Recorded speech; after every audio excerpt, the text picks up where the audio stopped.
It is officially AP season, so here are my top 5 tips for studying for APs as a high school senior who got 5s on all of these. First of all, you need to stop pretending like there's a lot of time before your AP exam because there's not. They're starting in 2 weeks. This is a reality I had to face on my own. So here's what my schedule is currently looking like right now.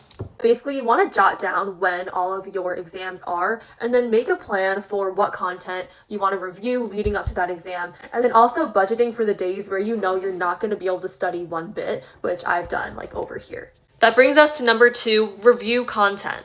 I would honestly suggest doing a comprehensive review if you have the time for it, but if not, just review the sections that you're struggling with. There's a lot of different ways you can do this by going through your notes, using an AP prep book, but for me, what I've been loving recently is using AP Classroom. Because AP Classroom is by College Board, I feel like it's the most accurate representation of the content that they want you to know for the exam. I'm doing this myselm this year for my AP Chem and AP Macro courses. Tip number 3, practice tests. I would suggest taking one full-length practice exam for every AP test you have coming up. Every AP exam has a different format, so I think it's really important to get used to those time constraints. And for my AP Chem prep, I'm taking more than one practice exam because it's just hard. All right, tip number 4, I believe that once you reviewed a good amount of content and you feel pretty comfortable, the best way to prepare for your exams is by doing a good number of practice questions. You truly learn so much from practice questions. Of course, if you get something wrong, then you know that you either have a gap in your knowledge or you approach the question the wrong way and you know to do it differently the next time. But even if I get a question right, I still read the question explanations to make sure I'm solid on all of that content.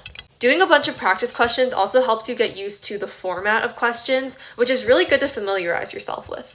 Okay, my 5th and final tip is to look at AP response examples. For every subject, College Board posts these FRQ responses from previous years. This is the one for AP Bio, and it shows you what scores that these responses got and the rubrics that they were graded on. All right, good luck, guys. We're truly all in this together, and we're gonna ace these exams.